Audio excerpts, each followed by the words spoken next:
السلام على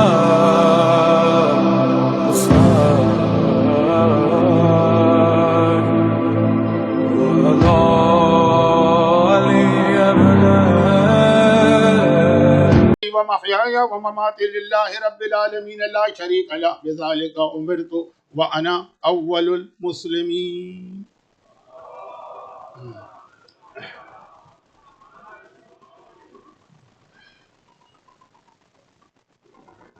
تقریر ٹائم میں مکمل ہو جائے اور آج سے بڑی راتیں ہیں، شبیہ اور مختلف تبرکات بھی برآمد ہوں گے، اس لیے میں نے خطبہ بھی بہت مختصر کیا اور بہت تیزی سے پڑھا.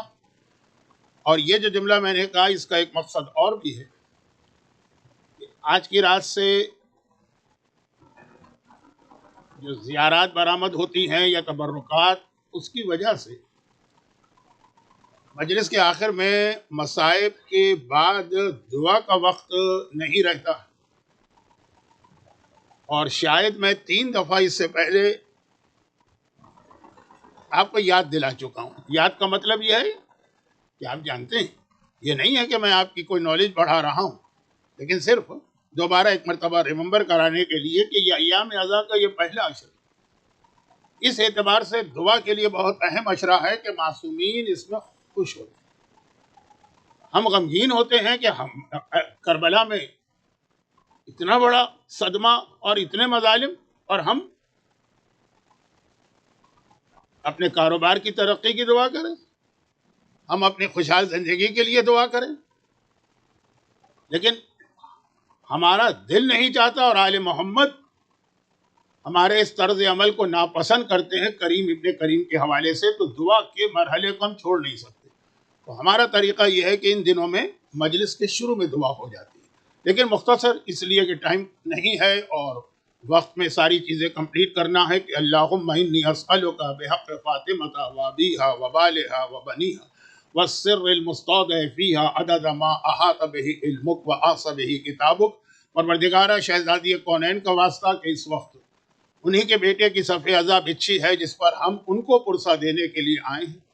بحق فاطمہ زہرا تمام صاحبان ایمان کو، فاطمہ کے لال حسین کا ماتم کرنے والوں کو، ان کے غم میں گریہ کرنے والوں کو دنیا اور آخرت کی ہر پریشانی سے محفوظ فرما. اور واسطہ ان شہزادوں کا کہ غم کے بیان میں یہ پڑھا جاتا کہ جن کی ماں نے کسی کو ان کا ماتم بھی نہیں کرنے دیا. واسطہ ان شہزادوں کا کہ تمام صاحبان ایمان کی اولادوں کی اللہ حفاظت کرے. 3 دن کی بھوک اور پیاس کا واسطہ میدان کربلا کی لوگوں کے رزق حلال میں، مومنین کے رزق حلال میں برکت عطا فرمائے. تپتی ہوئی ریتی پہ پڑے ہوئے لاشوں کا واسطہ ہم سب کے تمام مرحومین کی مغفرت فرمائے، اور ان کربلا کے مظالم کا انتقام لینے والی حجت کو جلد از جلد اللہ ظاہر کرے. سورہ انعام کی آیت مسلسل تلاوت کی جا رہی تھی، اور اگرچہ اب یہ موضوع ہمارا آگے بڑھ جانا چاہیے تھا، لیکن صحیح معنوں میں ابھی اسٹارٹ بھی نہیں ہوا ہے. سورہ انعام کی آیت جس کے اندر وہ اہم ترین حکم دیا جا رہا ہے کہ جو بنیاد ہے، فاؤنڈیشن ہے پورے اسلام کا، عقیدہ اور عمل دونوں ملا کے. بلکہ مولا نے نہج البلاغہ کے آخر میں جہاں اسلام کو ڈیفائن کیا تو بہت ہی مشہور حدیث، الاسلام هو التسلیم والتسلیم هو الیقین والیقین هو التصدیق والتصدیق هو الاقرار والاقرار هو العمل. تو اس میں امام نے اسی اہم ترین خصوصیت یا صفت کو بیان کیا ہے کہ خالی کلمہ پڑھ لینا کافی نہیں ہوتا اسلام کے لیے.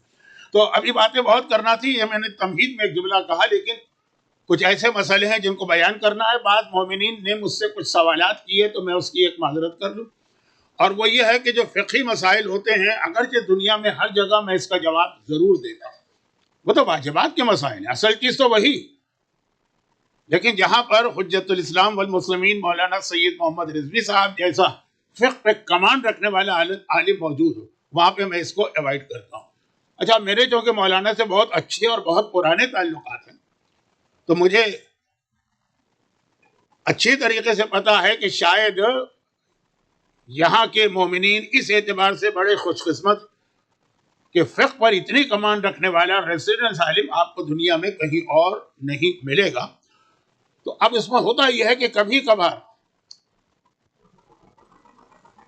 ایک ہی مسئلہ بیان کرتے ہوئے دو آدمی بات سیم کہہ رہے ہیں، لیکن لفظ میں ذرا سی تبدیلی ہو جائے تو آپ کو تو معلوم ہے، اب گرچہ اب غم کی بڑی راتیں شروع ہو رہی ہیں، یہ اس انداز کے جملے ٹھیک تو نہیں ہیں، لیکن پھر بھی میں یہ عرض کر رہا ہوں کہ آپ کو معلوم ہے کہ ہماری قوم کو ہنٹنگ کا بہت شوق ہے۔ میں ان لوگوں کی بات نہیں کر رہا ہوں جو خاص افریقہ سے آئے ہیں، افریقہ تو مشہور ہے ہنٹنگ کے لیے، لیکن جو انڈیا اور پاکستان سے بھی آئے ہوں گے بہت شوق ہے ہنٹنگ کا۔ اور یہ جو ہنٹر ہے اس کی تو یعنی کوشش یہ ہوتی ہے کہ بڑے سے بڑے جانور کا شکار کرے۔ وہ جو بگ فور ہیں افریقہ کے اندر، ہاتھی کو مارے، گینڈے کو مارے، اب میں سب انگریزی کے چکر میں نہیں پڑھتا ہوں، ٹائم نہیں ہے میرے پاس، تو جو بڑے بڑے جانور۔ لیکن ہماری قوم کو جو ہنٹنگ کا شوق ہے، جرنلائز نہیں کر رہا ہوں، لیکن ایک بہت بڑا نمبر وہ ہے علماء کی ہنٹنگ۔ علماء کی، ہاتھی کو مارا تو کیا مارا، شیر کو مارا تو کیا مارا، شکار تو یہ ہے نا کہ کسی عالم کا شکار کرو۔ تو اب اس میں اگر ایک چھوٹا سا پوائنٹ بھی کسی کو مل گیا تو بس معلوم، اب تو آج کل تو اور بھی آسان ہو گیا ہے کہ ای میل چل رہے ہیں، واٹس ایپ چل رہے ہیں، اور اسنیپ چیٹ چل رہے ہیں، پتہ نہیں کیا کیا چیز۔ لیکن جب یہ نہیں بھی تھا تب بھی عالم کی کوئی ذرا سی غلطی، معصوم تو نہیں، عالم کے انداز بیان میں ذرا سا کوئی اختلاف، اور جہاں عالم نے کوئی غلطی بھی نہیں کی، چونکہ میرا بچپنا تھا، بہت اتنا چھوٹا بھی نہیں تھا کہ آپ یہ کہیں کہ میں سمجھتا نہیں ہوں، اور بالغ میں نہیں تھا، تقریباً جو 12-13 سال کی ایج تھی، تو میرے سامنے کی یہ بات۔ میں کراچی کے ایک علاقے رضویہ سوسائٹی میں رہتا ہوں، جو ساری صاحبان ایمان کی سوسائٹی، اور اس وقت تو بہت اسٹرانگ تھا، رضویہ کا کلچر بہت اسٹرانگ تھا، تو وہاں مسجد ہے بہت بڑی، اس میں نماز پڑھنے جاتا تھا۔ تو جو مسجدوں میں مختلف سیکشن بنا لیے جاتے ہیں نا، کہ بھائی یہاں امام جماعت کھڑا ہوگا تو وہاں کوئی اور نہیں کھڑا ہوتا، پھر نمازی ہوتے ہیں، قرآن پڑھنے والے ہوتے ہیں، تو آپ کو پتا ہے کہ مسجدوں میں ایک سیکشن اس کا بھی ہوتا ہے کہ جس کے پیچھے نماز پڑھ رہے ہیں اس کی کتنی برائیاں اور غیبت کرنا ہے، تو وہ اس کے لیے ایک سیکشن ہوتا ہے، وہاں چلے جاؤ، وضو خانہ۔ وضو خانے میں آپ جائیے کراچی میں، وہاں جتنے لوگ وضو بھی کرتے جا رہے ہیں، وضو کر رہا ہوں واسطے طہارت کے اور قربتاً اللہ، دور ہونے حدث کے اور مباح ہونے نماز کے اور قربتاً اللہ، اور اسی عالم کی برائی بھی چل رہی ہے کہ جس کے پیچھے ابھی جا کے نماز پڑھنا۔ تو اس میں ایک دفعہ مجھے یہ سننے کو ملا کہ ایک مومن دوسرے مومن سے وہاں کہہ رہے ہیں کہ دیکھیے یہ حالت ہے، ابھی میں نے ایک عالم سے مسئلہ پوچھا کہ غلطی سے میں نے نماز میں 2 رکوع کر لیے، تو انہوں نے کہا تمہاری نماز باطل ہے، اس لیے کہ رکوع واجب رکنی، جو بھول سے بھی اگر کم یا زیادہ ہو جائے تو نماز غلط ہو جاتی ہے، اس کو ریپیٹ کرنا۔ اور ابھی پچھلے ہفتے میں نے ایک اور عالم سے مسئلہ پوچھا جو ہماری نماز پڑھا رہے، انہوں نے کہا 2 رکوع اگر غلطی سے ہو گئے تو کوئی بات نہیں۔ اب یہ مسئلہ جو مدرسے کا ایک بچہ بھی جانتا ہے کہ نماز میں واجب رکنی ہے رکوع، اور واجب رکنی کے اندر بھول بھی معاف نہیں، گناہ نہیں ملے گا اگر بھولے سے کیا، لیکن نماز تو آپ کی دل۔ اب وہی جو ہماری قوم کا ایک طریقہ ہے، یہ عالم یہ کہہ رہا ہے، یہ عالم یہ کہہ رہا ہے، وہ کہہ رہا ہے نماز غلط ہے، وہ کہہ رہا ہے نماز صحیح ہے۔ اور جب ذرا سا پوچھا گیا تو معلوم ہوا کہ ایک ہی مسئلہ تھا لیکن ڈیفرنٹ اسٹائل سے پوچھا گیا کہ آپ فرادہ نماز پڑھ رہے ہیں، اس میں 2 رکوع ہو گئے تو نماز آپ کی غلط۔ لیکن دوسرے صاحب نے عالم سے پوچھا تھا کہ میں جماعت میں تھا، امام کے ساتھ رکوع میں گیا، میں سمجھا امام نے سر اٹھا لیا ہے، میں نے بھی جلدی سے سر اٹھایا، دیکھا ابھی امام رکوع میں دوبارہ رکوع میں چلا گیا، میری 2 رکوع ہوئے۔ انہوں نے کہا نماز صحیح ہے، اس لیے کہ نماز جماعت میں اس کی اجازت۔ اب دونوں نے صحیح جواب دیا ہے، لیکن سوال کرنے والے نے ایک لفظ پکڑ لیا کہ جی دیکھیے نماز کے مسئلے علماء کو نہیں پتا، رکوع کا مسئلہ نہیں پتا، ہماری صحیح نماز کو غلط کر دیا۔ تو اس میں بہت زیادہ احتیاط کرتا ہوں کہ کہیں کوئی ایسی غلط فہمی پیدا نہ ہو۔ یہ میں نے اس لیے کہا کہ پچھلے 2-3 دن سے، خاص طور پر کل رات جو مجلس گزر گئی، یعنی یسٹرڈے، لاسٹ نائٹ، اس کے اندر بھی ایک ایسا ہی فقہی مسئلے کا تذکرہ ہو گیا تھا جس کی وضاحت ضروری تھی، لیکن میں آج نہیں کر رہا ہوں، اس لیے کہ آج کی رات پہلے ہی تمہید میں نے بہت ٹائم آپ کا ویسٹ کر دیا۔ قرآن کی آیت کہ دیکھو اسلام کس چیز کا نام ہے، اسلام اس کا نام نہیں ہے کہ تمہیں نماز پڑھی اور روزہ رکھا، اسلام نام ہے تمہاری پوری زندگی اللہ کے لیے ہو، حتیٰ کہ تمہاری موت بھی اللہ کے لیے ہو۔ اور اس میں ایک بات کا خیال رکھیے، یہ ماہ مبارک رمضان میں علماء تفسیر قرآن میں ایک فارمولہ آپ کو دیتے ہیں، اور وہ اس آیت میں بھی فارمولہ چلے گا کہ انا صلاتی و نسکی و محیایا، پوری زندگی تمہارا ایوری ایکشن وہ اللہ کے لیے ہونا چاہیے، وہ مماتی حتیٰ موت بھی اللہ کے لیے ہونا چاہیے۔ اب اس کو مجھے سمجھانا تھا کیونکہ کربلا تو نام ہی ہے موت کا، کربلا تو نام ہی ہے اپنی جان دینے کا، لیکن اللہ نے کہا کہ یہاں پر بھی یہ دیکھنا پڑے گا کہ کس کے لیے، للہ، اللہ کے لیے ہے، لیکن پھر قرآن نے کہا کون اللہ، رب العالمین، رب العالمین، جو عالمین کا رب ہے۔ قرآن کریم میں ہر آیت میں یا ہر دوسری تیسری آیت میں کہیں نہ کہیں اللہ کا ذکر تو ہوتا ہے نا، لیکن مختلف جگہوں پر مختلف ناموں سے ذکر ہوتا ہے۔ کہیں پہ اللہ کے لیے علیم آیا، کہیں پہ حکیم آیا، کہیں پہ سمیع آیا، کہیں پہ بصیر آیا، کہیں خالی لفظ اللہ آیا، کہیں خالی رب آیا۔ تو یاد رکھیے کہ ایسا نہیں کہ قرآن نے اس لیے اللہ کے نام بدل بدل کے رکھے تاکہ ایک جیسے سملر نام ہو تو آدمی ذرا سا نعوذ باللہ بور ہو جاتا ہے، تو کہا ذرا چینج ہوتی رہے۔ نہیں، جہاں پر جس آیت میں اللہ کا جو نام آیا اس آیت میں اس کا انتہائی اہم کوئی میسج ہوگا کہ یہی نام یہاں پہ فٹ ہونا چاہیے۔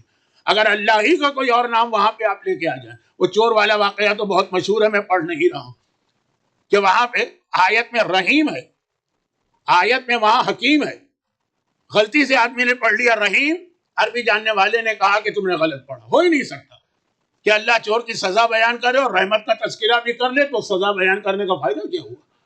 بڑے سے بڑے عدد کو آپ ملٹیپلائی زیرو سے کریں گے تو رزلٹ زیرو ہو جائے گا نا۔ تو اس لیے کہا یہاں رحیم نہیں آنا چاہیے، یہاں حکیم آنا چاہیے کہ اللہ کی حکمت کا یہ تقاضا ہے، سوسائٹی چلانے کا ہی طریقہ ہے کہ سزا ملنی چاہیے، تو ہر لفظ کا یہ مسئلہ۔ یہاں دیکھیں کیا کہا خدا نے، تم اللہ اپنی زندگی اور موت دونوں اللہ کے حوالے کرو۔ صرف یہ نہیں کہا وہ اللہ جو رب العالمین ہے، رب، لفظ رب آیا ہے، یہ بہت اہم لفظ ہے، بلکہ یہاں پر اسلام اور کرسچینٹی کا ایک بہت بڑا فرق بھی آپ سمجھ لیجیے۔ کرسچینٹی کے اندر اللہ کو اب مانا گیا ہے، اب، فادر، عربی کا لفظ ہے اب مانے باپ، فادر، اور اسلام نے اللہ کو فادر نہیں کہا ہے بلکہ اسلام نے اللہ کو رب کہا۔ اب الگ ہے، رب الگ ہے، اور شاید کل کا دن انگلش ڈیٹ کے اعتبار سے کوئی فادر ڈے بھی ہے ویسٹ کے اندر، کچھ ملکوں کے اندر۔ اب نہیں کہا اللہ، اب نہیں، اللہ رب۔ اور ان دونوں کا فرق اگر آپ ذہن میں رکھیں تو سمجھ میں آئے گا کہ جہاں لفظ رب آیا ہے وہاں خدا پیغام کیا دینا چاہتا۔ بھائی اس سے یہ نہیں کہہ رہا ہوں کہ یہ لفظ اب بہت برا، ارے اس دنیا میں غیر معصومین میں سب سے افضل جو کوئی انسان کے لیے ہے وہ اس کا باپ اور اس کی ماں۔ یہ خالی یہ نہیں ہے کہ آج کل کے حساب سے ہم فادر ڈے منا رہے ہیں۔ اسلام شروع میں جو آئے بالکل، یعنی پہلی آیتیں آپ دیکھیں، نماز کا حکم بعد میں آیا، روزے کا حکم بعد میں آیا، زکوٰۃ بعد میں آئی، خمس بعد میں آئی، نماز جماعت بعد میں آئی، سارے احکامات بعد میں آئے۔ قضیٰ ربک الا تعبدوا الا ایہ وبالوالدین احسانا، بالکل شروع کی آیت ہے اسلام کے شروع۔ اللہ نے اعلان کیا کہ اس کے علاوہ کسی کی عبادت نہ کرنا اور والدین کے ساتھ ہمیشہ اچھا سلوک کرنا۔ یہ اسلام اسٹارٹ یہاں سے ہو رہا۔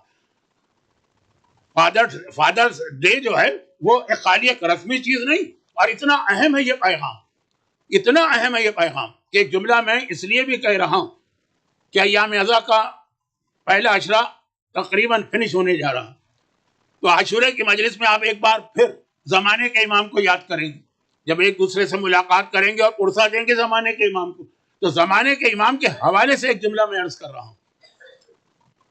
کل بھی ایک جملہ آ گیا تھا کہ ہماری تاریخ میں دو مرجع ایسے جو امام زمانہ سے اپنی ول پہ ملاقات کرتے تھے، باقی ملاقات ہر مرجع کی امام سے ہوئی ہے، لیکن جب امام نے چاہا دو ایسے تھے، تو وہ جو آگے، تو بعض مومنین میں یہ بہت شوق ہوتا ہے کہ ہم امام زمانہ سے ملاقات کریں، ہماری امام سے ملاقات ہو جائے۔ اس کے لیے وہ علماء کے واقعات پڑھتے ہیں کہ فلاں عالم کی ملاقات ہے، جیسے مسجد سائلہ میں آپ 14 شب وہ جائیں تو بہت سے لوگ اسی لیے جاتے ہیں، کچھ دعائیں ہیں، کچھ وظیفے ہیں، کچھ نمازیں ہیں، تو اب جو لوگ اس طرف چلے گئے ان کو تڑپ ہوتی ہے کہ امام کی زیارت کریں۔ جیسا کہ میں نے شروع میں بھی وہ حدیث آپ کو یاد دلائی، علی کے چہرے کو دیکھنا عبادت ہے، اس عبادت کو حاصل کرنا ہے، اولاد علی کے چہرے کی زیارت کر کے، اب وہ تڑپتے رہتے ہیں۔ لیکن اس وقت میں ایک جملہ کہتا ہوں کہ دیکھیں، ایک وہ ہوتا ہے جو امام کے لیے انتظار کر رہا ہو، اور ایک وہ ہوتا ہے جس کے لیے امام انتظار کر رہے ہوتے ہیں تاریخ اسلام کے اندر۔ اچھا، اب یہ جو بات فیوچر کی بات تو نہیں کر رہا ہوں، پاس میں جائیں تاکہ بالکل کنفرم ہو جائے۔ پاس میں مولا کائنات کی ایک اہم ترین جنگ ہے جنگ صفین۔ بہت اہم یہ لڑائی، کیونکہ اس لڑائی نے مومن اور منافق کو ڈفرینشیٹ کیا تھا۔ جنگ صفین میں سب علی کے پرچم تلے تھے، مومن بھی اور منافق بھی۔ اور اس کے اختتام پر جب حاکم شام نے قرآن کو نیزوں پہ بلند کر کے لوگوں کو ایموشنل بنا دیا، تو جتنے منافق تھے وہ علی کے لشکر کو چھوڑ کے چلے گئے۔ یہ میں اس لیے کہہ رہا ہوں کہ آج کل دشمنان اہل بیت کا طریقہ یہ بھی کہتے ہیں شمر تو جنگ صفین میں علی کی آرمی میں شامل تھا، علی کے ساتھ لڑا تھا۔ لیکن جنگ صفین کا جہاں نام آ جائے، اور بہت سارے کربلا میں یزیدی فوج کے سپاہی جنگ صفین میں علی کے ساتھ تھے، اور یزید کے باپ معاویہ کے اگینسٹ جنگ کر رہے تھے۔ اب وہ اسی لیے دشمنان اہل بیت کہتے کہ جی وہ حسین اور اولاد حسین کو تو کربلا میں شیعوں نے قتل کیا، اور کہاں سے لفظ شیعہ لے آتے ہیں؟ کہتے یہ سب کے سب علی کے ساتھ تھے۔ پھر اکثر میں ایک سوال بھی کرتا ہوں، ان سپاہیوں کے نام بتائیے جو صفین میں علی کے پرچم تلے ہیں اور کربلا میں یزید کے پرچم تلے ہیں۔ اس میں ایک تو بہت اہم نام آتا ہے، شبس ابن ربیع کا بہت اہم نام آتا ہے۔ اہم کیوں ہے؟ اس نے خالی 2 آرمی جوائن نہیں کی تھی، یہ صفین میں علی کے لشکر میں تھا، تو علی نے اپنی فوج کا اس کو علمدار بنایا۔ فوج میں ایک نہیں 4 علمدار 5 علمدار ہوتے بنائے، اور کربلا میں یزید کی فوج میں عمر سعد نے اس کو اپنا علمدار بنایا۔ ایک ہوتا ہے 2 ڈیفرنٹ آرمیز کو جوائن کرنا، ایک ہوتا ہے 2 ڈیفرنٹ آرمیز میں اتنا بڑا اس کو پوسٹ ملے کہ علمدار بنے۔ جو علی کے لشکر کا علمدار ہے وہ کربلا میں یزید کے لشکر کا علمدار بنا۔ دیکھیے یہ کنورژن، دیکھیے یہ کہاں سے کہاں گیا، یہ ایک الگ ٹاپک ہے۔ تو میں یہاں رک کے یہ عرض کر رہا ہوں کہ اب جنگ صفین بہت اہم لڑائی، اس نے علی کے لشکر میں جتنے لوگ تھے، یعنی دوسرے الفاظ میں کہوں جو اپنے آپ کو علی والا اس زمانے میں کہہ رہا تھا، اس جنگ نے یہ بتا دیا کہ ان میں کتنے لوگ سچے تھے اور کتنے لوگ بخاری نام تو علی کا لے رہے تھے، لیکن اتنے زیادہ وہ بے وقوف تھے کہ اگر حاکم شام قرآن بلند کرتے تو وہ قرآن کو مان لیں گے، چاہے علی کہتے رہیں کہ یہ جو قرآن بلند کیا ہے یہ خاموش قرآن ہے، مجھے دیکھو انا قرآن اور ناطق، میں بولتا قرآن ہوں، میں قرآن سے کم نہیں ہوں، میں بولتا قرآن ہوں۔ لیکن بس وہ آگے جذبات کے اندر اور چلے گئے ادھر۔ تو اس جنگ صفین نے مومن اور منافق کو الگ کیا تھا، بہت اہم یہ لڑائی جنگ صفین۔ جب یہ شروع ہوئی تھی، مولا نے اپنی فوج کو تیار کیا تھا، اور ایک ٹائم تھا کہ اتنے بجے ہمیں نکلنا ہے، مثلا نیکسٹ سیٹرڈے کو ہم 8 بجے نکلیں گے، یہ علی نے اناؤنس کیا۔ اسی حساب سے لوگ آ رہے تھے۔ ایک دن ایک نجومی علی کے پاس آ گیا، آج بھی ایسے لوگ ہوں گے جو کیا یہ اسٹارز اور اسٹرالوجی اور ان چیزوں کے چکر میں پڑتے ہوں گے۔ ویسے مومنوں میں تو ایسا آدمی ہونا کم ہے، لیکن ہوں گے مہاراج۔ تو ایک نجومی آگے علی کے پاس، کہا کہ یا امیر المومنین، یہ جو آپ نے سیٹرڈے کا، یہ میں فار ایگزامپل کہہ رہا ہوں، واقعہ ایگزامپل کے نہیں کہہ رہا ہوں، یہ جو ڈے کی بات کر رہا ہوں، آپ نے سیٹرڈے کا اناؤنسمنٹ کیا ہے، تو آپ ایسا کریں کہ آپ اس کو ذرا ڈیلے کر دیں، اس لیے کہ سیٹرڈے کے دن آپ کا ستارہ اچھا نہیں ہے، منحوس آپ کے لیے اچھا دن نہیں ہے، برا دن گزرے گا۔ ہے نا کچھ لوگ روزانہ سب سے پہلے جب نیوز پیپر آتا تھا، جسے آپ لوگ کیا کہتے ہیں، چھاپا گجراتی میں نا، وہ آتا سب سے پہلے دیکھتے ہیں آج کا دن کیسا، بزنس والے ہیں یا دوسرے لوگ، آج کا دن آپ کے لیے اچھا نہیں۔ مولا کائنات نے جیسے ہی سنا ابھی کچھ پریپریشن ہونے والی، مولا نے کہا تو نے اتنا بڑا دعویٰ کیا ہے کہ یہ اللہ جیسا، ابھی اب ہم اسی وقت اور اسی ٹائم پر ہم نکلیں گے، اگر کہ پورا لشکر تیار بھی نہیں۔ اور المنجم کالکاہن والکاہن کالساحر والساحر کالکافر والکافر فی النار، نہج البلاغہ میں ہے یہ خطبہ، کہ یہ جو ستاروں اتاروں کی بات کرتا ہے نا، یہ تو کاہن جیسا ہے، کاہن جن کے پاس جن آتے ہیں خبریں لے، اور جس کے پاس جن آتے ہیں وہ جادوگر جیسا ہے، جادوگر کافر جیسا ہے، اور کافر جہنم میں ہے۔ یہ جو مولا کا بہت مشہور جملہ، مولا نے کہا ابھی تیار ہو جاؤ، فوراً نکل جاؤ، اس کی بات نہ سنو کہ ٹائم برا۔ اور مولا لشکر کو لے کے نکلے، تو اس کے اندر جلدی نکل تو گئے، لیکن کچھ دور لے جا کے مولا نے لشکر کو روک دیا۔ یا امیر المومنین جب نکل گئے، اب آپ پورا لشکر تیار ہو گیا، جلدی چل رہے ہیں، رک کیوں گئے؟ کہا میرا ایک سپاہی باقی ہے، مجھے اس کا انتظار۔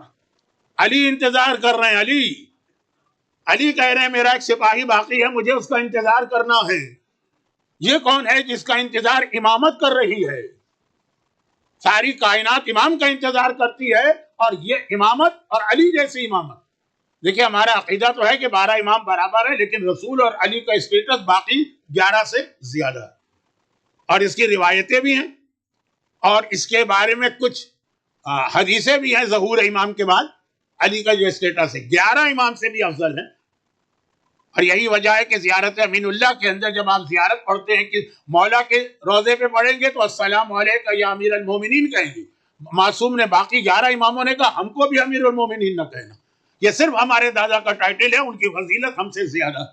زیارت امین اللہ کا لفظ آپ بدل دیتے ہیں نا جب آپ کسی اور معصوم کی زیارت پڑھتے، کسی اور معصوم کے روضے پہ زیارت پڑھتے ہیں. بات نامکمل آگے بڑھ رہی ہے. تو کہنے کا مقصد ہے کہ علی نے کہا ٹھہر، میرا ایک سپاہی آنے والا ہے، میں اس کا انتظار کر رہا ہوں، جب تک کہ وہ نہیں آئے گا میں آگے نہیں بڑھوں گا. یا اللہ، یہ کون ہے کہ جس کے انتظار میں امامت اور علی جیسی امامت لشکر کو روک کے کھڑی ہوئی. اور لوگوں نے تھوڑی دیر کے بعد دیکھا تو ایک عجیب صحابی آیا. عجیب کن معنوں میں؟ عجیب ان معنوں میں کہ صحابی کہتے ہیں جس نے رسول خدا کی زیارت کی، اور اس نے رسول خدا کی کبھی زیارت نہیں کی، لیکن سارے مسلمان اس کو صحابی کہتے ہیں. زیارت ہی نہیں کی، جبکہ صحابی کی ڈیفینیشن ہے کہ صحابی وہ ہے جس نے رسول کی زیارت کی اور اس نے زیارت نہیں کی. پھر بھی اس کو صحابی کہا اور اس کا انتظار کیا. مولا نے کون ہے؟ اویس قرنی، ہر ایک کو پتا. اور اویس قرنی کون؟ اسلام لے آئے تھے. دل تڑپتا تھا رسول خدا کی زیارت کے لیے. رسول کے چہرے کی زیارت اتنی بڑی فضیلت ہے، دل تڑپتا تھا. لیکن ماں بوڑھی تھی. ماں نے کہا کہ بیٹا اگر تو چلا جائے گا میری خدمت کون کرے گا؟ میں تجھے اجازت نہیں دیتی. آپ کو معلوم ہے نا کہ ایک فقہی مسئلہ بھی اپنی جگہ پر کہ سنت روزے، سنت نمازیں، سنت عمرے. بعض مراجع کہتے ہیں کہ بغیر باپ کی اجازت کے آپ نہیں کر سکتے. بات کہیں اور جا رہی ہے اور ٹائم میرے ہاتھ سے پھسل کے نکل رہا ہے. تو ماں نے کہا اجازت نہیں دیتی. ماں نے منع کیا میں نہیں جاؤں گا، لیکن ریکویسٹ روزانہ صبح شام امی ایک بار اجازت دیں، مدر ایک بار اجازت دیں، ماں ایک بار اجازت دیں، رسول کی زیارت کر کے آ جاؤں گا. بڑی مشکل سے ماں نے کہا اچھا میں ایک شرط پہ اجازت دیتی ہوں، وہاں ٹھہرنا نہیں، جانا آدھے دن رہنا پھر واپس آ جانا. کہا میرے لیے تو 5 منٹ بھی کافی ہے، زیارت خالی کرنا ہے نا. وہ ایسے قرنی گئے، مدینے گئے اور آ گئے. جب وہ مدینے پہنچے وہاں رسول خدا تھے ہی نہیں، کسی کام سے گئے ہوئے تھے. لوگوں نے پوچھا کون آیا؟ مسافر آیا. کیوں آئے؟ رسول کی زیارت کرنا ہے. رسول کہاں؟ لوگوں نے کہا وہ تو کہیں گئے ہوئے ہیں، شام تک آ جائیں گے. اس نے کہا نہیں میرے پاس ٹائم نہیں، اب میں شام تک نہیں ٹھہروں. یہ کہہ کے چلا گیا. لوگ کہہ رہے ہیں عجیب لاٹ صاحب کا بچے آئے. نعوذ باللہ، جملے ایسے. پیغمبر کی زیارت تھوڑی دیر میں رسول آنے والے، شام تک کہہ رہے نہیں میرے پاس ٹائم نہیں، میں جا رہا ہوں، اگر ہوتے تو زیارت کرتا، میں نہیں کروں. اب ہر آدمی جو ہے نا وہ یہ چاہ رہا ہے جیسے ہی رسول آئے نا فوراً ان کو یہ بتائیں. آج کل نہیں دیکھا ذرا کوئی فیک نیوز چلتی ہے، ارے کوئی بریکنگ نیوز، سب سے پہلے یہ نیوز مجھے پھیلانا. چنانچہ تحقیق کے بغیر، معلومات کے بغیر، میں سب سے پہلے یہ نیوز میرے. حتیٰ عام آدمیوں کی بات کیا کروں، بڑے بڑے چینل، بڑے بڑے میڈیا، یہ نیوز سب سے پہلے ہم جو ہے وہ ڈسکلوز کریں. تو اب ہر آدمی تڑپ رہا کہ ادھر رسول مدینے میں آئیں گے، گھوڑے سے اتریں گے اور ہم یہ خبر دیں گے. پیغمبر آئے اونٹ پہ تھے، اونٹ سے اترے، آگے بڑھنا چاہتے رک گئے. ڈائریکشن کیا یمن کا. ایک مرتبہ آسمان کو دیکھ کے اس طرح سونگا جیسے یہاں اگر کوئی بہت ہی خوشبو اسپرے کیا جائے تو آپ سنتے ہیں ایسی خوشبو. اور پیغمبر نے عجیب جملہ کہا انی اشم رائحۃ الرحمن من جانب الیمن و انی اشم رائحۃ من روائح الجنہ من جانب الیمن. 2 لفظ کہے کہ اس وقت رک گئے پیغمبر، مسجد میں جا رہے ہیں، مسجد نبوی اس دنیا میں خانہ کعبہ کے بعد سب سے افضل جگہ ہے، لیکن نہیں، رک گئے. آسمان کو دیکھا، ہوا کو دیکھا، کچھ دیر کچھ سونگا. اشم، حدیث قصہ میں یہ لفظ آتا ہے کہ نہیں آتا؟ اگر اب تک آپ کے حدیث قصہ پڑھی جاتی ہے گھروں میں، اشم. پیغمبر نے کہا میں سونگ رہا ہوں، مجھے اسمیل آ رہی، اللہ کی خوشبو آ رہی ہے، رائحۃ الرحمن، رحمان پروردگار کی خوشبو آ رہی ہے یمن کی جانب سے، اور مجھے جنت کی خوشبوؤں میں سے ایک عجیب خوشبو آ رہی ہے یمن کی جانب سے. یمن سے کوئی آیا تو نہیں تھا. اب سب لوگ پریشان کہ ہم تو اس کی کمپلین کرنا چاہ رہے تھے، اس کا مذاق اڑانا چاہ رہے تھے، وہ توہین رسالت کر کے گیا. اور پیغمبر تو کہہ رہے ہیں کہ اللہ کی خوشبو آ رہی ہے مجھے. وہ کون بندہ ہوگا کہ جو چند سیکنڈ وہاں ٹھہرا اور اس کے چند سیکنڈ کی وجہ سے وہ اللہ کی خوشبو وہاں پہ بن گئی. لوگوں نے کہا یا رسول اللہ، ہم تو اس کو بڑا گستاخ سمجھ رہے تھے، بے ادب سمجھ رہے تھے، بدتمیز سمجھ رہے تھے کہ آپ کی زیارت کے لیے چند گھنٹے نہیں ٹھہرا. پیغمبر نے کہا تمہیں نہیں معلوم، وہ ماں سے وعدہ کر کے آیا تھا، ماں نے آدھے دن کی اجازت تھی اور وہ اسی لیے چلا گیا. چنانچہ اس کا اجر و ثواب تم سب سے زیادہ جو صبح و شام میری زیارت کرتے ہو، یہ اسٹیٹس ہے ماں کا. اور اویس قرنی مولا رک گئے تو جب تک کہ یہ نہیں آئے گا میں صفین کی جنگ میں حصہ نہیں لوں گا، آگے نہیں بڑھوں گا. جو آپ میں سے جو لوگ صفین کی زیارت کر چکے ہیں وہاں وہ ایسے قرآنی کا روزہ دی. تو باپ اور ماں، اللہم انی اسألوک موجبات رحمتک، ہمارے یہاں مغرب کی نماز کے بعد کبھی یہ دعا پڑھائی جاتی، اللہم انی اسألوک موجبات رحمتک، اے خدا مجھ سے تجھ سے سوال کر رہا ہوں مجھے وہ ساری چیزیں عطا فرما. موجبات رحمتک کسے کہتے ہیں؟ موجبات رحمت. رحمتک تو مطلب رحمت، موجب مانے وہ چیز جو رحمت کو گھسیٹ کے آپ کے گھر میں لے کے آتی ہے. جو رحمت کو جو ہے وہ اپنی، جیسے میگنیٹ ہوتا ہے نا، میگنیٹ جو ہے بہت ساری جو مثلا آئرن ہے، لوہا ہے، اس کو اپنی جانب کھینچتا ہے نا. اسی طرح پہلے زمانے میں، شاید ابھی بھی ہوتا ہو، یہ میری فیلڈ تو ہے نہیں، کہ گھروں میں جب ٹی وی وغیرہ ہوتے ہیں اینٹینا لگایا جاتا ہے، سگنل جو ہے ہوا میں، اس کا کام یہ ہے کہ اس سگنل کو کھینچ کر آپ کے سر تک پہنچائے. تو آپ مغرب کی نماز کے بعد دعا کرتے ہیں خدا بندہ مجھے وہ چیزیں عطا فرما جو تیری رحمت کو کھینچیں گی اور میرے گھر میں لے کے آئیں گی. اور ان میں اہم ترین چیز ہے باپ اور ماں. باپ اور ماں یہ موجب رحمت ہے. جس گھر میں ہو، جس خاندان میں ہو، جو بیٹا جو بیٹی ان کی خدمت کر رہا، وہ رحمت خدا کو کھینچ کھینچ کے اپنے گھر میں اتار رہا. اور جو والدین کی نافرمانی کر رہا ہے وہ رحمت خدا گھر میں آ گئی ہے، اس کو واپس بھیج رہا. آپ کہیں گے ایسا بھی ہو سکتا ہے کہ رحمت واپس جائے؟ جی ہاں، ایک بہت مشہور حدیث آپ پڑھتے ہوں گے افریقہ میں یا پاکستان میں. یہاں تو ذرا ماحول بدل گیا، جس گھر میں کتا ہوتا ہے وہاں رحمت خدا نہیں آتی. تو رحمت خدا بھگانے والی چیزیں بھی اسلام نے بتائی ہے، رحمت خدا کو بلانے والی چیزیں بھی بتائی.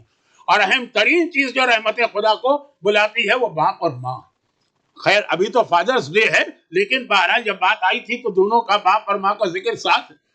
لیکن اس سب کے ڈسپائٹ دیٹ اللہ کو باپ نہیں کہا گیا، اللہ کو اب نہیں کہا اسلام نے. کرسچینٹی نے کہا، اللہ کو رب کہا اسلام نے. اب دونوں کا فرق کیا ہے بہت جلدی سمجھ لیجئے. تو پھر ہم، کیونکہ اسی کے اندر تو اصل میسج چھپا، ان صلاتی و نسکی و محیای و مماتی للہ رب العالمین. یا رب کہہ کے یہ کہا کہ اپنی زندگی اور موت اللہ کے حوالے کرو. رب فرق کیا؟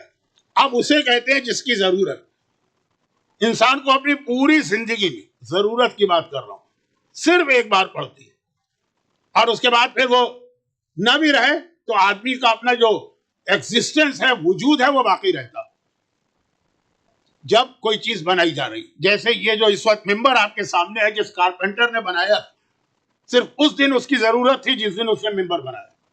اب وہ چلا گیا، اب وہ مر گئے، پتہ بھی نہیں کون ہے، لیکن یہ ممبر اپنی جگہ رہے گا. اور رب اسے کہتے ہیں کہ ایک سیکنڈ کے لیے بھی اس کا کنیکشن ٹوٹنے نہیں پاتا. ہر سیکنڈ وہ اگر ایک سیکنڈ کے لیے بھی وہ رک جائے نا، وہ چیز ختم ہو جاتی ہے. لائٹ، یہ لائٹ ہے، مثلا یہ لائٹ آ رہی ہے، اگر ایک منٹ کے لیے بھی لائٹ جو ہے آف ہو جائے، یا یہ کہ کوئی یہاں پہ اتنا بڑا پرابلم آ جائے کہ لائٹ اس علاقے کے نہ رہے، ساری روشنیاں جو ہے سب بجھ جائیں. ممبر، یہ کلاک، جس نے کلاک بنایا ہے، ایک دفعہ بنا دیا نا، اب اس کی ضرورت نہیں، پتہ بھی نہیں چلا کون، معلوم بھی نہیں، مر بھی گیا تب بھی یہ کام کرتا رہے.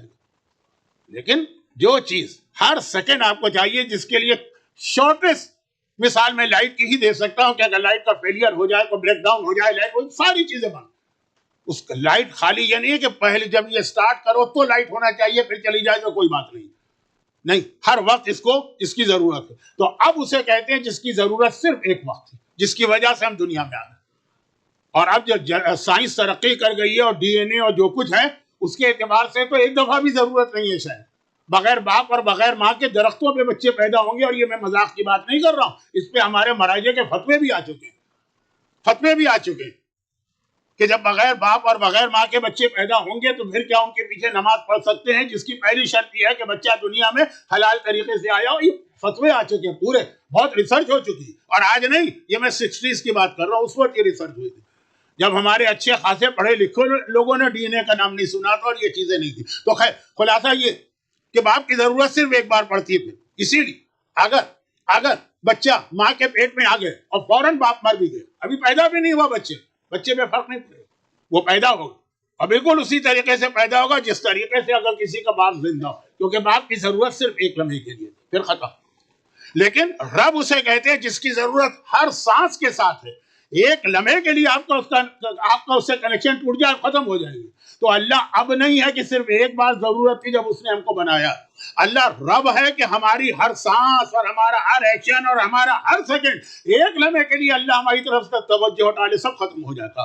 رب کا مطلب ہے مسلسل دینے والا، ایک بار نہیں، مسلسل ہر لمحے. جتنی دیر آپ یہاں بیٹھے اتنی دیر اللہ کی نعمتیں آپ پہ نازل ہو رہی. تو کہا اللہ تو وہ ہے جو تمہیں مسلسل دے رہا، تو تمہیں بھی پلٹ کے کچھ اس کا شکریہ ادا کرنا ہے، اس کو کچھ دینا. اسی کا نام اسلام. اور یہ جو مسئلہ آ جاتا ہے کہ اللہ کو جو رب کہا، اور یہ دیکھ لیجئے کہ کن کن آیتوں میں رب کہا ہے. ہر آیت میں رب نہیں کہا. جن آیتوں میں رب کہا ہے اس میں ایسا ہی کوئی میسج ہوگا کہ اتنا تمہیں دینے والا اللہ کے، ایک سیکنڈ تو بغیر اللہ کے نہیں رہ سکتے. پھر جملہ دوہرا دو اگرچہ اب بہت ریپیٹ ہو گیا، کہ باپ کے بغیر تم رہ سکتے ہو، رب کے اب کے بغیر رہ سکتے ہو، رب کے بغیر نہیں رہ سکتے ہو. تو پھر تمہاری اس کے حوالے سے کچھ ڈیوٹیز بھی ہیں. وہ کیا ہے؟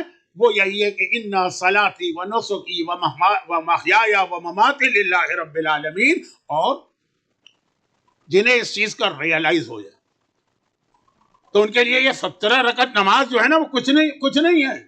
وہ کہتے ہیں جس نے ہمیں اتنا عطا کیا، 24 آورس کتنے منٹ ہوتے ہیں؟ 1440. کیلکولیٹر میں دیکھ لیجیے گا، میرا ذرا سا یہ ارتھمیٹک یا میتھمیٹک ذرا کمزور ہے، لیکن 1440 منٹس روزانہ اللہ آپ کو دے رہا، اور سانس کے ساتھ دے رہا ہے، زندگی کے ساتھ دے رہا. اس کے بدلے میں خالی 17 رکعت نماز پڑھے جو 17 منٹ کی.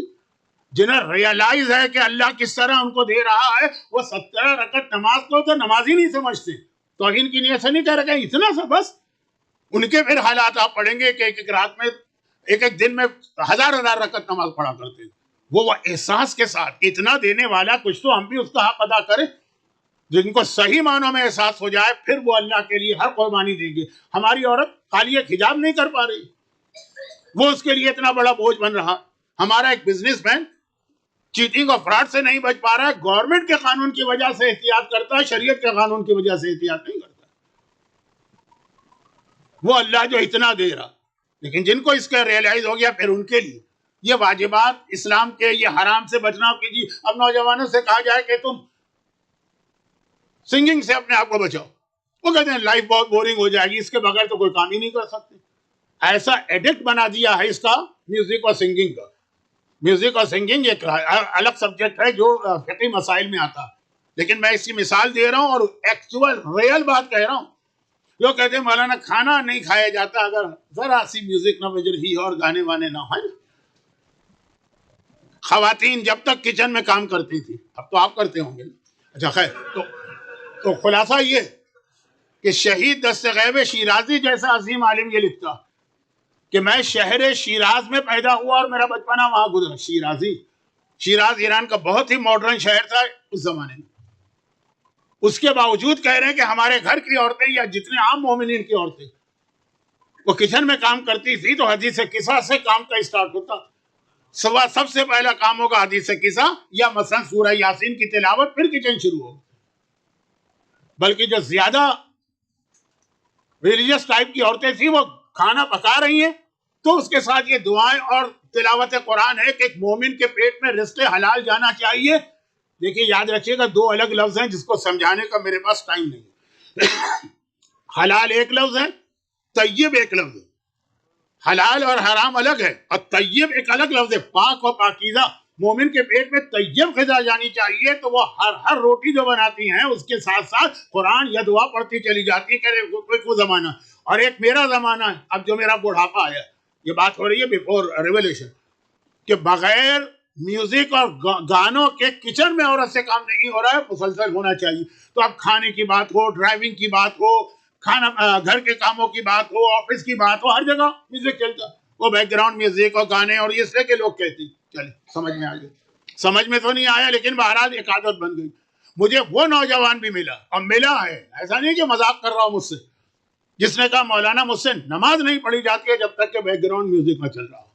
تو میں نماز پڑھتے وقت پہلے وہ کیسٹ لگاتا ہوں، اس کی ہلکی ہلکی آواز، اور پھر میں نماز پڑھ رہا ہوں. خلاصہ یہ میرے ایک سوال کا جواب ہے جو میں آپ کو بہت 1 گھنٹے کی تقریر 1 منٹ میں آپ کے حوالے کر رہا ہوں. اور وہ یہ ہے کہ یزید بنا کیسے؟ جواب ہے میوزک کی وجہ سے. یہ پورا آپ اس کے یزید کی حالات دیکھیے، اس کی ماں جو بہت مشہور اپنے زمانے کی سنگر تھی اور عیسائی عورت تھی، پورے حالات دیکھیے. بہت خطرناک چیز ہے یہ. تو ایک مثال کے طور پہ آ گئی ہے. تو پوری تقریر اس کے اوپر لگ رہا ہے کہ میں نے آج پوری تقریر کی، اس کی بات نہیں کر رہا ہوں. کہہ رہا ہوں عادت بن گئی، نہیں چھوڑا جاتا. مزہ آتا ہے اس کے اندر. مومنوں کا مجمع ہے، صاحبان ایمان کا مجمع ہے. اس مجمع میں کتنے لوگ مجھے ایسے نظر آ رہے ہیں جو نماز شب کے پابند ہیں. اس لیے میں اسٹرانگ مثال نہیں دیتا، ورنہ جو شراب کے عادی بن جاتے ہیں ان کی یہی حالت ہوتی ہے کہ بغیر شراب کے کوئی کام نہیں کر سکتے. یہ اتنی قربانی میوزک ہے، حجاب ہے، نماز ہے، یہ نہیں دی جاتی اس اللہ کے لیے جو روزانہ باقی ساری چیزیں چھوڑے 1440 منٹس کی جو اس نے آپ کو زندگی دی اور یہ سانس دیا.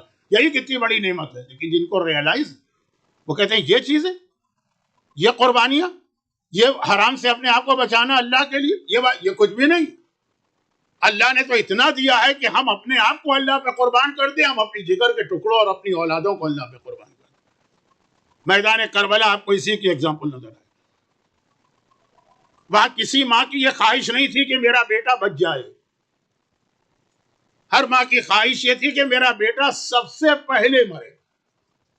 اب یہ جملہ آیا تھا نا مجلس میں کہ کوئی ایسی نیوز آتی ہے تو ہر ایک کی خواہش ہے سب سے پہلے یہ نیوز میں لوگوں تک پہنچوں.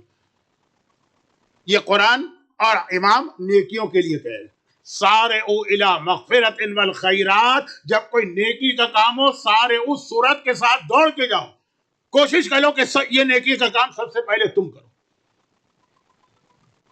مثلا اب مجھے انگلش تو آتی بھی نہیں ہے اور کچھ وہ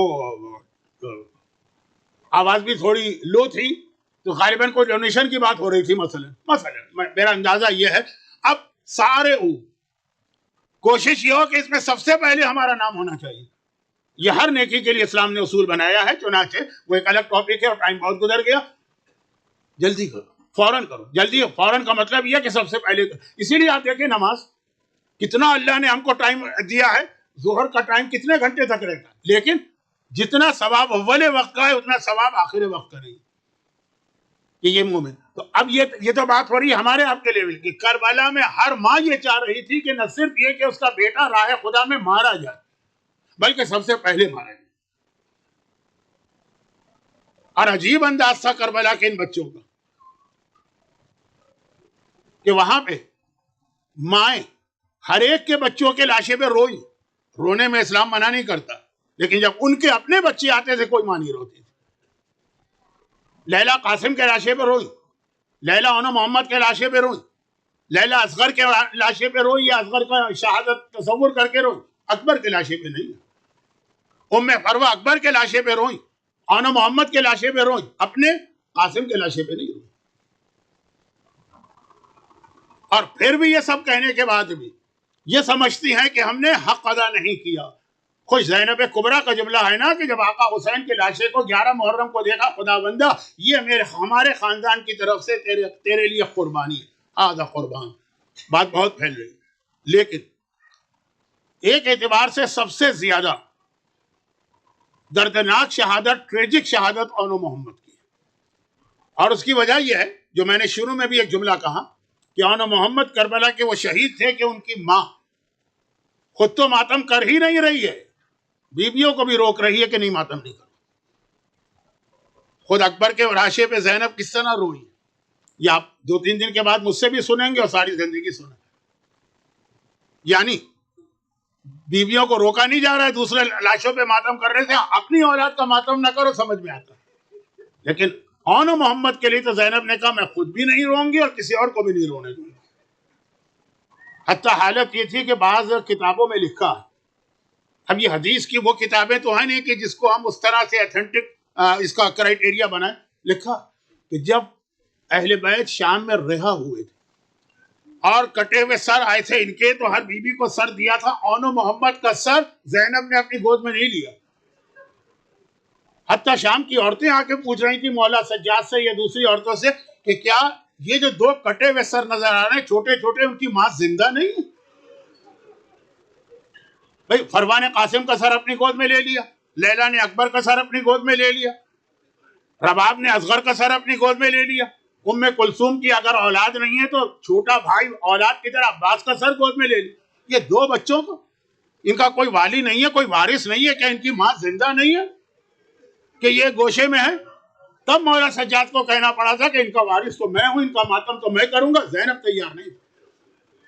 میدان کربلا میں شب عاشور ہر بیوی اپنی اپنی قربانی تیار کر رہی. صرف ایک بیوی ایسی تھی جو شب عاشور بھی بہت رو رہی تھی، وہ انشاءاللہ آپ مجھ سے بھی شب عاشور ہی کی رات کو سنیں گے. اصغر کی ماں صرف وہ روئے، باقی ہر بیوی شب عاشور اپنے اپنے خیمے میں. اللہ آپ کو خیمہ گاہ میں لے گیا ہے، اور آج کل تو لوگ اتنے جا رہے ہیں، بار بار جاتے ہیں. یہ خیمہ اس بیوی کا، یہ خیمہ اس بیوی کا. ہر خیمے کے اندر آقا حسین نے شب عاشور 2 امتحان لیے تھے. ایک مردوں کا امتحان لیا تھا مغرب کی نماز کے بعد چراغ گل کر کے، وہ آپ مصائب سنیں گے بھی اور سنیں بھی. اور آدھی رات کے بعد آقا حسین اپنے خیمے سے نکلے. خیمہ گاہ میں آج بھی حسین کا خیمہ تو ہے نا، بیک ٹو بیک جناب زینب کے خیمے سے ملا ہوا ہے، وہاں سے نکلے. اب ان کو عورتوں کا امتحان، وہ مردوں کا امتحان تھا جو چراغ گل کر کے لیا گیا. عورتوں آقا نے تمام اس پورے علاقے میں صرف سیدانیوں کے خیمے تھے یا بنی ہاشم کے، تو خیر تو نہیں تھا. ایک ایک خیمے کا حسین دورہ کر رہے، باہر سے دیکھ رہے، باہر سے. اور واقعا دیکھا ہر بیوی کل کی جہاد کے لیے نہ صرف یہ کہ تیار ہے بلکہ تڑپ رہی. اور اسی حالت میں دیکھا کہ زینب کبریٰ نے اپنے خیمے میں اون کو بٹھایا، اپنے سامنے محمد کو بٹھایا،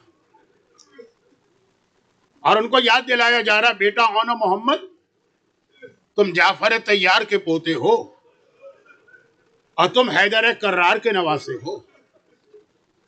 پرانی جنگوں کا طریقہ تھا کہ جب کوئی میدان میں جاتا ہے، ہر جنگ کا، چاہے اسلامی ہو چاہے غیر اسلامی، وہ اپنا انٹروڈکشن کراتا ہے، میں کون. جیسے خیبر میں مولا نے کہا نا لذی سمتنی امی حیدرہ، میں وہ ہوں جس کا نام ماں نے حیدر رکھا. ہر ایک طریقہ ہوتا. زینب نے کہا بیٹا تم جعفر طیار کے پوتے ہو، مولائے کائنات کے بعد پیغمبر کی زندگی کا سب سے بہادر سپاہی، اور حیدر کرار کے نواسے ہو. لیکن خبردار کل میدان میں یہ نہ کہنا کہ میں جعفر طیار کا پوتا ہوں، یہ نہ کہنا میں حیدر کرار کا نواسا ہوں.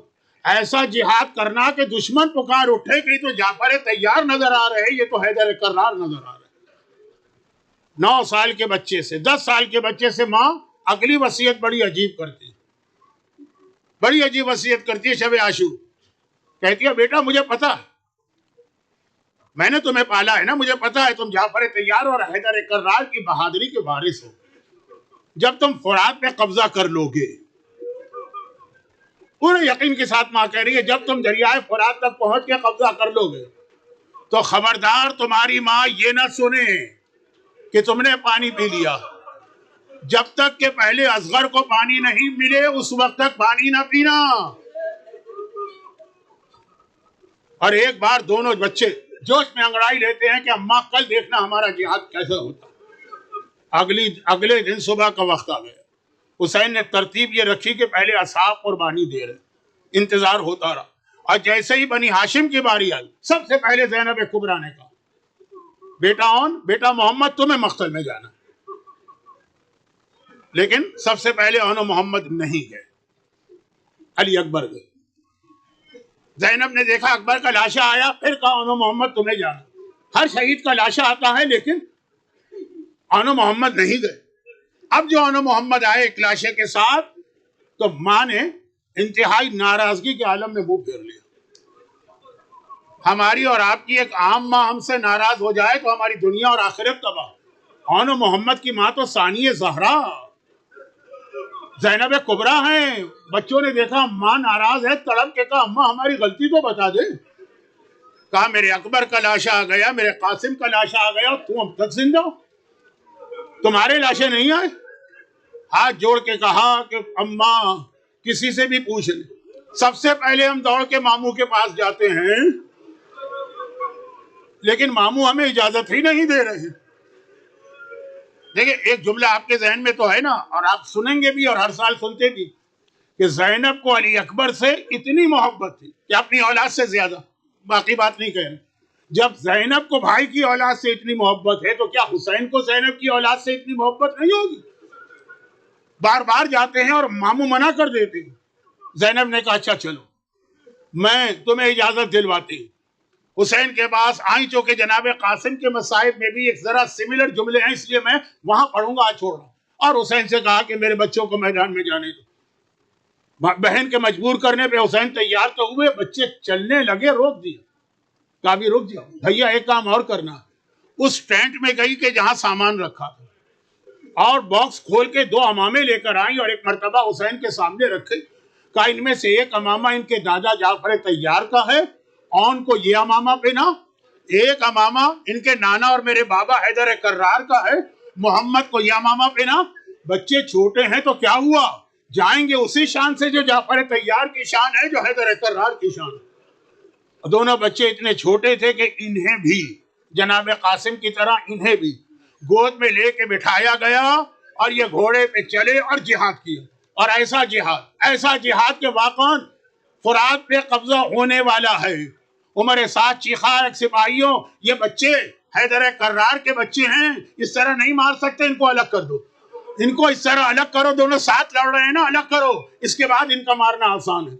ایک مرتبہ فوج نے اب ان پہ حملہ نہیں کیا، ان کو الگ کرنے کے لیے بیچ میں فوج آئی، اور تھوڑی دیر گزری تھی، آن بھی گھوڑے سے زخموں سے چور زمین پہ گرا. اللہ آپ کے بچوں کو سلامت رکھے. محمد بھی زخموں سے چور زمین پہ گرا، اور دونوں نے ایک بار حسین کو سلام کیا. حسین اور عباس ابھی زندہ ہے نا، دوڑ کے آتے، اور ایک مرتبہ ایک لاشا حسین نے اٹھایا، ایک لاشا عباس نے اٹھایا.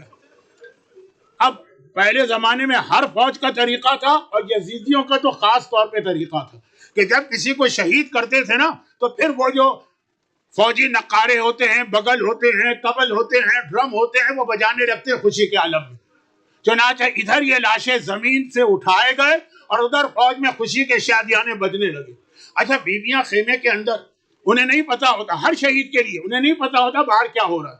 جب اس طرح سے یہ طبل یا نقارے یا ڈرم بجتے ہیں تو ان کو معلوم ہو جاتا ہے کہ مارا گیا، اور وہ ماتم شروع کر دیتی.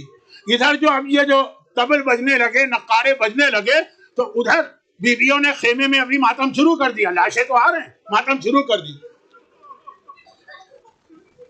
ایک مرتبہ زینب کبریٰ نے کہا، اب یہ ایک مرثیہ کا ایک مصرع ہے، وہ ایک شعر ہے، وہ میں پڑھ رہا ہوں.